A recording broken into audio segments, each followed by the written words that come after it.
Okay, day 4 of the challenge of bringing a video every day during the month of August on the page. Now tonight, as you can see, I am here at a rescue center in Boussot, and some of you will remember this little horse.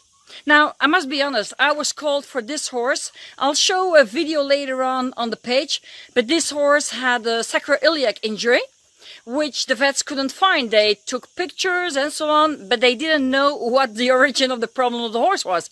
So what I did, I just came over and I did the test that you can learn about when you have the horse info pack. So I just did that with that horse. We had a positive result on sacroiliac, and I have been torching this horse for that problem. Now, at the same time, I saw this little guy back here. I'm going to turn myself around and I'll talk to you about this situation.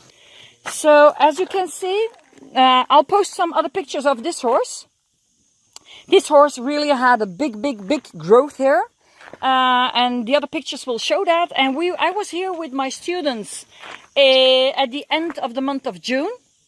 And apparently the vets couldn't find out what it was. They thought it was a tumor. They wanted to operate after summer.